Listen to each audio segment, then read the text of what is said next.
우리 지난 시간에 요 본문의 말씀을 가지고 예수님의 그 인간 되신 부분에 대해서 이렇게 나누다가 그렇게 시간이 끝났는데, 자, 오늘은 이제 이 본격적인 이 무화과 나무가 주는 교훈의 말씀, 예수님이 친히 그 제자들에게 가르쳐 주신 그 교훈의 말씀을 오늘은 살펴보려고 합니다.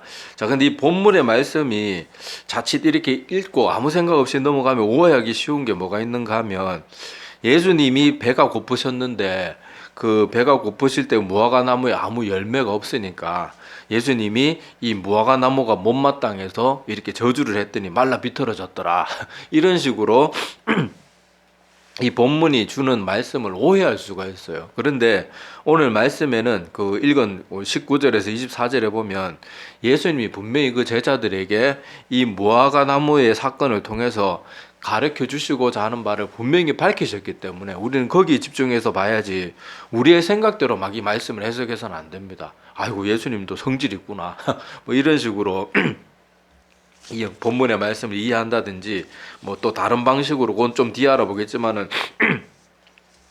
또 다른 방식으로 이 본문을 풀어가게 되면 그게 어떤 면에서는 되게 위험할 수도 있습니다. 그게 그런 것이 어떤 것들인지 오늘 말씀을 통해서 한번 살펴보려고 해요. 자, 아까 말했다시피 예수님이 무화과 나무가 아무 열매가 없으니까 그 열매가 없는 것에 대해서 예수님이 이렇게 안 좋은 마음으로 이렇게 책망하시다시피 해가지고 그 무화과 나무를 말라 죽게 만들었다, 뭐 이런 식으로 이해하는 것은 아주 잘못된 이해고, 그나마 조금 사람들이 이 부분을 보면서 어떻게 해석하는가 하면은 성경의 다른 부분에 보면 예수님이 열매 맺지 못하는 나무를 그렇게 그 종에게 말해가지고 그렇게 잘라가지고 불에 던지는 그런 비유의 내용이 있습니다. 물론 그런 부분에 있어서 말씀하실 때는 분명히 우리 믿음의 사람들이 하나님의 자녀다운 열매를 맺지 못하면 찍혀서 불에 던져오리라, 예수님이 분명히 그렇게 말한 부분이 나와요. 그런데 중요한 것은 오늘 본문이 그 얘기를 하고 있는 건 아니란 말이에요. 그걸 오늘 눈여겨봐야 됩니다. 자, 그리고 무엇보다 오늘 13절 한번 보세요. 마가복음 11장 13절에 보면 분명히 예수님도 아직 무화과 나무의 때가 아니라는 걸 알고 있습니다. 자, 그래서 거기 13절 맨 끝에 보면 뭐라고 나와요? 이는 무화과의 때가 아님이라. 이미 예수님도 알고 있었고 그 땅에 사는 사람들, 일반 백성들이라면 아직 열매가 없을 때라는 걸 예수님도 알고 제자들도 알고 있었어요. 그래서 우리가 먼저 본문의 말씀을 조금 더 잘 이해를 해보려고 하면은, 예수님이 유월절 절기를 통해서 계산해 보면 예수님이 지금 행동했던 요 시기가 대략 3월 말경이었어요. 그런데 그 예수님이 살던 그 중동 지방에는 무화과 나무가 두 종류의 무화과 나무가 있다고 합니다. 그래서 이런 무화과 나무가 있고 늦은 무화과 나무가 있는데, 자, 이런 무화과 나무는 3월 말에 열매가 달리기 시작하고 5월 말이면 수확이 가능하다고 합니다. 근데 아까 말했다시피 예수님이 지금 행동했던 시기는 6월절 절기를 통해서 따져보면 대략 3월 말이에요. 그러니까 이제 열매 맺기 막 시작하기 하는 때지, 막 수확하는 것도 아까 말했다시피 5월이 돼야 수확이 가능하거든요. 자, 그리고 늦은 무화과 나무는 8월 중순에서 열매가 맺히기 시작해가지고 10월이면 수확이 가능한, 이제 그렇게 좀 열매가 이제 알이 굵어지고 그때 되면 수확이 가능한 그런 늦은 무화과 나무, 두 종류의 무화과 나무가 있다고 그렇게 말을 합니다. 여기 예수님이 보았을 때는 잎이 이미 무성해졌으니까 열매도 그렇게 맺어져야 되는 그런 시기라고 예수님이 추측을 했던 것 같아요. 자, 그런데 아니나 다를까 시기상으로도 사실 아까 분명히 예수님도 13절에도 나오지만은 무화과의 때가 아님이라고 분명히 밝히고 있어요. 그죠? 그래서 예수님도 아니라는 걸 알고 있었는데 아니나 다를까 가서 보니까 정말로 열매가 없는 거예요. 그래서 예수님이 14절에 보면 나무에게 말씀하여 이르시되 이제부터 영원토록 사람이 내게서 열매를 따먹지 못하리라 하시고, 여기 보면 못하리라 하시니 제자들이 이를 듣더라 이렇게 말하면서 예수님이 혼자 중얼거리면서 말한 게 아니고 제자들이 다 알아들을 수 있도록 말했다는 것을 알 수가 있어요. 자, 그래서 이어지는 내용을 보면 자, 그 중간에 성전 정화 사건은 이제 우리 다음 시간에 알아볼 거고요. 자, 그 사건이 지나고 나서 이제 다시 돌아오는 길에 보니까 자, 21절 우리가 오늘 읽은 본문이죠. 자, 21절부터 보면 베드로가 생각이 나서 여짜오되 랍비여 보소서 저주하신 무화과 나무가 말랐습니다. 보고를 해요. 아, 분명히 아까 예수님이 그 가시는 길에 무화과 나무를 저주했잖아요. 그런데 그렇게 다시 오면서 이렇게 보니까 정말로 예수님 말씀하신 대로 무화과 나무가 바짝 말라 있어요. 자, 그러면서 22절부터 예수님이 뭐라고 대답하는가 하면요. 자, 22절부터 보면 예수께서 그들에게 대답하여 이르시되 하나님을 믿어라. 그리고 내가 진실로 너희에게 이르노니 누구든지 이 산더러 들리어 바다에 던져지라 하며 그 말하는 것이 이루어질 줄 믿고 마음에 의심하지 아니하면 그대로 되리라. 그리고 자 24절 그러므로 내가 너희에게 말하노니 무엇이든지 기도하고 구하는 것은 받은 줄로 믿어라. 그래야면 너희에게 그대로 되리라. 이렇게 말합니다. 자, 그러면 예수님이 아까 무화과를 저주할 때 제자들이 다 들을 수 있도록 그렇게 저주하셨어요. 그죠? 자, 그러고 나서 정말로 좀 이따 다시 오니까 그 무화과 나무는 정말로 말라 비틀어져 있는 거예요. 자, 그런데 예수님이 이거에 대해서 베드로가 보고하면서 물어보니까 예수님의 대답이 방금 읽은 본문 말씀이잖아요. 자, 그렇다면 예수님이 이 대답을 통해서 이 무화과 나무의 사건을 통해서 가르치고 싶은 게 뭐겠어요? 자, 거기에 22절에서 24절 내용이잖아요. 그게 예수님이 제자들에게 무화과가 바짝 마르는 것을 통해서 가르쳐 주시고 싶은 내용이 이거란 말이에요. 자, 첫 번째 22절에 뭘 가르치고 싶단 말이에요? 하나님을 믿는 마음의 자세를 가르치고 싶은 거예요. 자, 그리고 자 23절에 보면 심지어 어떤 정도까지 능력을 나타내는가 하면 온전한 믿음으로 믿으면 산더러 받아서 들려져 가지고 바다에 던져지라 그러면 그런 엄청난 일도 이루어질 거라고 말할 정도로 예수님은 제자들이 하나님을 믿되 온전하게 믿기를 그렇게 가르치시고 싶은 거예요. 자, 그래서 바다에 던져지라 하며 말하는 것이 이루어질 줄 믿고 마음에 의심하지 아니하면 그대로 되리라. 그리고 24절에 보면 무엇이든지 기도하고 구하는 것은 받은 줄로 믿어라. 그래야면 너희에게 그대로 되리라. 그러니까 예수님이 지금 이 무화과 나무가 바짝 말라가지고 이렇게 비틀어지는 거 말씀 한마디에 이렇게 예수님의 말씀대로 방금 전까지 막 잎이 무성하게 멀쩡하게 살아있던 무화과 나무가 이렇게 말라 비틀어지는 사건을 통해서 뭘 가르치고 싶어 하는 거라는 걸 알 수 있어요? 우리 믿음의 사람들이 하나님을 믿되 온전하게 믿는 걸 가르치고 싶은 거예요. 그리고 더 구체적으로는 기도할 때 너희가 기도를 정말로 믿어 의심치 않고 기도하라는 걸 가르치고 싶은 거예요. 자, 그런데 우리 실생활 가운데 우리 말은 기도하고 믿습니다 그러지만은 우리가 이렇게 기도하면 응답이 잘 안 되고 기도하면서 이렇게 능력이 잘 안 나타나는 이유는요, 우리가 입으로는 다 믿는다고 말해요. 기도할 때마다 아멘의 뜻도 믿는다는, 내가 믿습니다, 그렇게 될 것을 믿습니다, 이런 뜻이잖아요. 자, 그런데 그렇게 아멘 하고 또 사람들 앞에서도 아이고 저 믿습니다, 그렇게 될 거 믿습니다 말은 하는데 돌아서서 걱정하고 있어요. 분명히 방금 전에 기도했는데 돌아서서 또 걱정하거든요. 그러면 내가 그 기도한 것을 온전히 믿고 있단 말이에요? 못 믿고 있단 말이에요? 못 믿고 있단 말이에요. 의심한다는 말이에요. 그러니까 우리의 기도에 능력이 나타나지 않는 거예요. 그리고 자기 딴에는 믿는다고 말도 함부로 안 하고 열심히 믿는 모습을 보이지만 나도 모르는 마음속에 내 잠재의식이라든지 나도 모르는 부정적인 생각이나 나도 모르는 선입견이나 이때까지 내가 봐왔던 인생의 여러 경험들 때문에 나도 모르는 사이에 불신앙에 빠지는 경우도 참 많아요. 이런 모든 것들이 우리가 주님께서 오늘 분명히 이렇게 약속해 주셨잖아요. 너희들이 믿고 의심하지 않으면 그대로 되리라. 분명히 그렇게 가르치셨는데 사실 하나님의 기도의 응답을 방해하고 우리 많은 기독교인들이 능력이 많이 나타나지 못하는 이유는 뭐 어쨌거나 저쨌거나 우리의 믿음이 이런저런 이유들로 약해진 경우가 참 많아요. 그래서 우리는 이렇게 믿음의 길에 나가기 위해서 우리의 상식이나 우리의 편견, 우리가 살아오면서 겪었던 경험이나 그런 모든 것들을 자꾸 기도 앞에서 그런 것들 버리고 내려놓으려고 자꾸 애를 써야 돼요. 자꾸 애를 써야 돼요.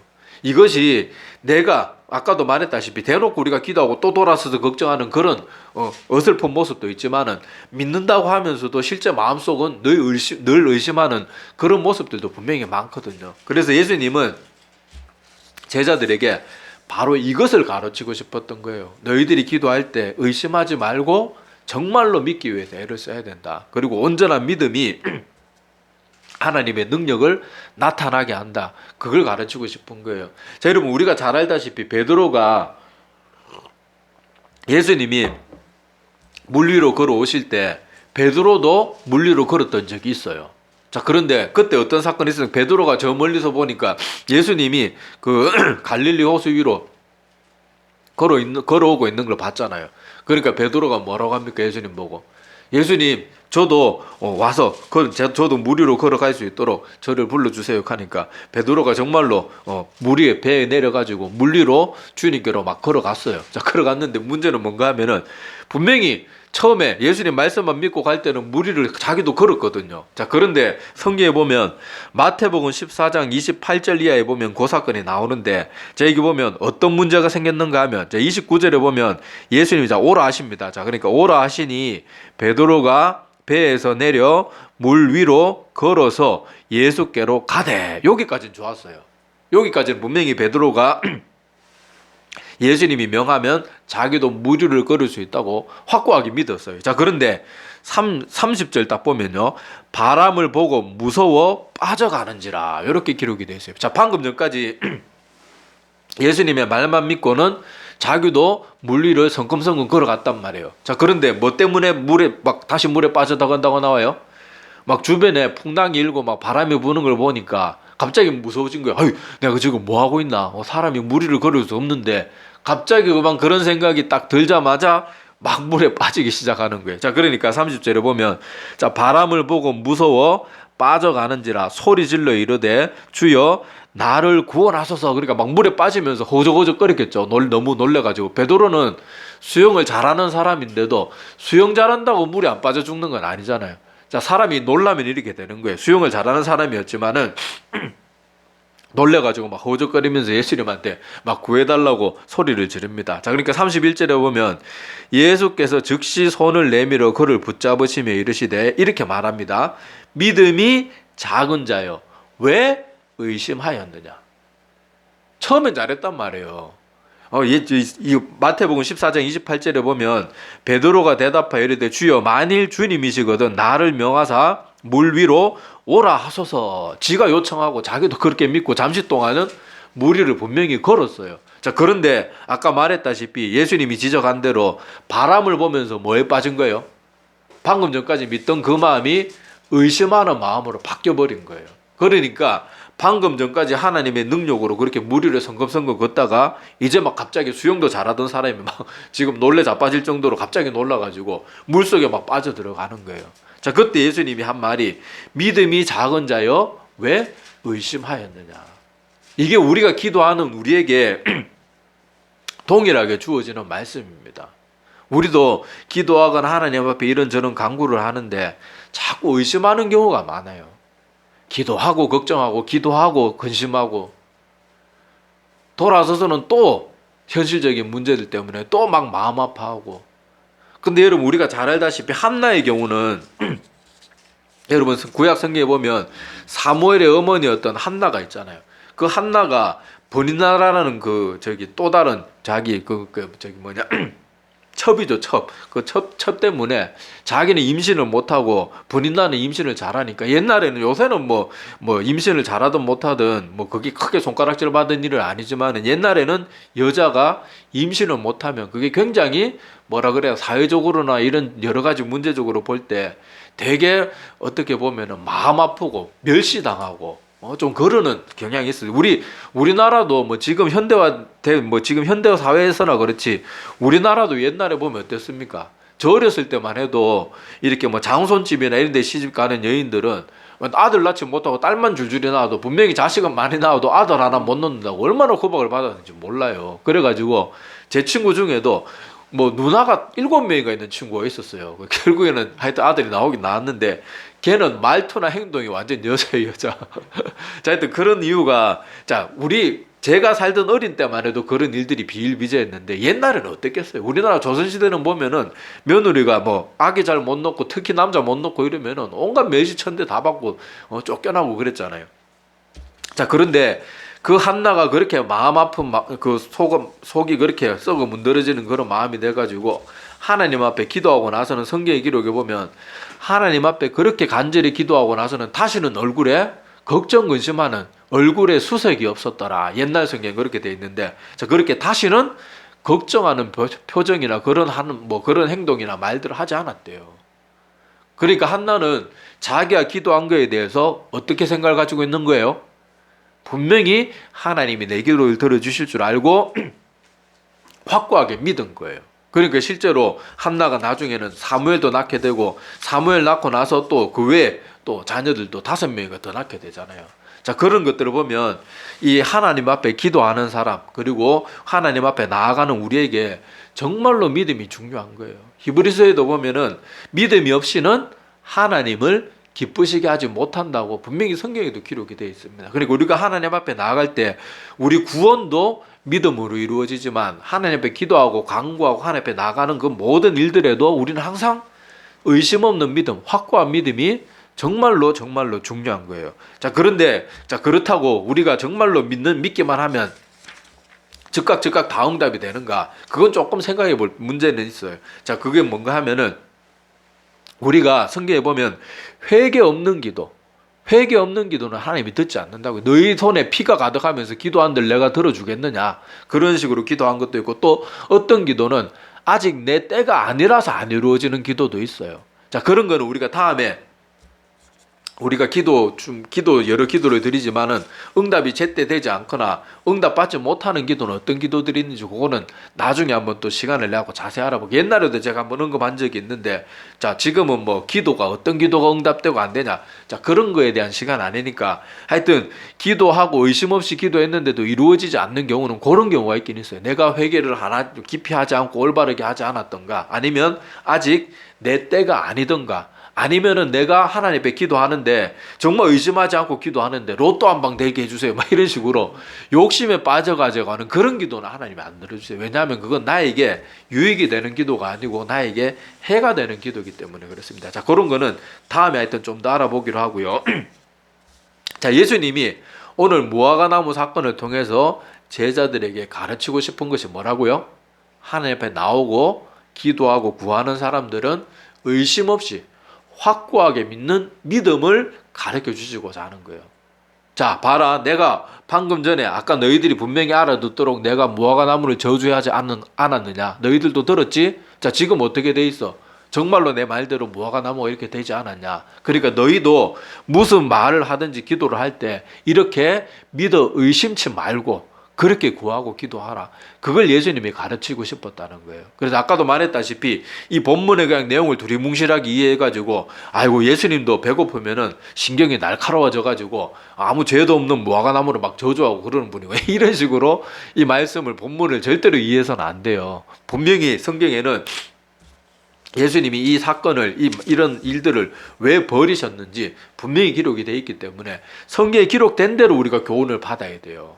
자, 그리고 또 다른 아까 제가 앞에서 말씀드렸는데 또 하나 우리가 이 본문을 다르게 해석하는, 요거는 되게 그럴듯해서 사람들이 요런 식으로 많이 착각을 하는데 이것도 위험해요. 자, 요 해석이 어떤 해석인가 하면, 자, 열매가 없는 이스라엘 백성들을 하나님께서 이렇게 다루실 것이다. 그리고 이스라엘 백성들은 이 시대에 우리 크리스찬들이다. 그렇게 해서 이 본문을 설교 시간에 뭐 종종 하는 걸 제가 들어본 적도 있고 그런데, 자, 이런 식으로 해석하면서 어떻게 하는가 하면, 봐라, 예수님이 열매 없는 무화과 나무는 저주로 하니까 그 무화과 나무가 저렇게 말라 비틀어 죽는 거 아니냐, 너희들도 하나님 제대로 안 믿으면 이렇게 될 것이다, 이렇게 막 하는데, 자, 물론 분명히 아까 앞에 처음에 시작할 때 제가 언급했지만은 예수님의 열매 맺지 못하는 나무 비유에 그 비유를 할 때는 그런 식으로 예수님이 설명한 적도 있긴 있어요. 그런데 오늘 본문 말씀은 그게 아니란 말이에요.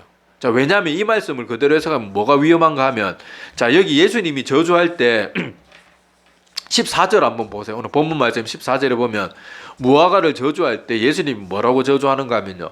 자, 예수께서 나무에게 말씀하여 이르시되 이제부터 영원토록 사람이 내게서 열매를 따먹지 못하리라. 자, 여기서 예수님이 이 무화과 나무를 향해서 하신 저주는요, 기회가 없어요. 그냥 영원토록이에요. 그런데 이거를 이스라엘 백성이나 우리 크리스찬들을 이 무화과 나무하고 해석하면 어떤 무서운 일이 생기겠어요? 유대인들은 절대 구원받지 못한다. 그리고 크리스찬들도 열매 맺지 못하면 아무리 회개도 소용없다. 하여튼 약간 이상한 쪽으로, 위험한 쪽으로 해석이 갈 수가 있는 거예요.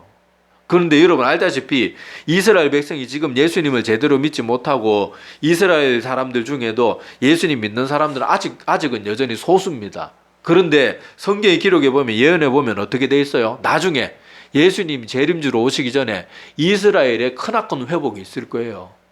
대부분의 이스라엘 사람들, 대부분일지 전체일지 확실하진 않지만은 어쨌든지 간에 이스라엘 백성들의 대대적인 회심이 있을 거예요. 그래서 유대교를 버리고 이제 우리가 믿는 개신교의 신앙대로 신약 성경도 믿고 예수님도 메시아로 인정하고 돌아오는 때가 분명히 있을 거란 말이에요. 근데 여기서 예수님은 무화과 나무를 저주할 때 확정적으로 저주했거든요. 영원토록 너는 끝이다. 그런 식으로 했는데 예수님은 한 번도 이스라엘을 그런 식으로 다룬 적이 없어요. 이스라엘은 아무리 잘못해도 예수님은, 하나님은 어떻게 하십니까? 또 돌이키고 또 회복시키고 또 회복시키고 회개하고 돌아오면 또 받아주시고 계속 그렇게 다루셨단 말이에요. 우리 크리스찬들도 마찬가지입니다. 우리가 하나님 믿고 때로는 열매 맺지 못하고 때로는 오래 믿었는데도 제대로 열매 맺지 못하는 성도들도 있어요. 그렇다고 예수님이 단번에 찍어내버립니까? 아니잖아요. 기다려주고 기회를 주고 열매 맺을 수 있도록 걸음도 주고 그렇게 하는 거예요. 그래서 오늘 이 본문의 말씀을 예수님이 이 이스라엘 백성들을 향한 경고다, 크리스찬들을 향한 경고다, 이런 식으로 해석하면 14절 말씀이 되게 무서운 말씀이 되고 오류가 생기게 되는 그런 해석이 되는 거예요. 그래서 제가 오늘 강조드리고 싶은 말은 이 무화과 나무 사건을 통해서 예수님이 주시는 교훈, 하나님 앞에 나아가고 기도하고 뭘 하든지 그런 거 할 때 의심하지 않고 믿는 거, 그것도 중요하다는 그 교훈도 아주 중요합니다. 그리고 또 하나 덧붙여서 말하고 싶은 것이 뭔가 하면 성경이 해석을 달고 있을 때는 그 해석대로만 믿어야 돼요. 여기 자꾸 사람들이 머리 굴려가지고 요거는 다른 해석으로 요런 거겠지 이런 식으로 자꾸 너무 지나치게 추측하는 건 좋지 않아요. 분명히 오늘 이 말씀은 예수님이 제자들에게 기도의 능력과 믿음의 능력, 믿음의 힘을 가르치고 싶어서 이 무화과 나무 사건을 예수님이 일으키신 거거든요.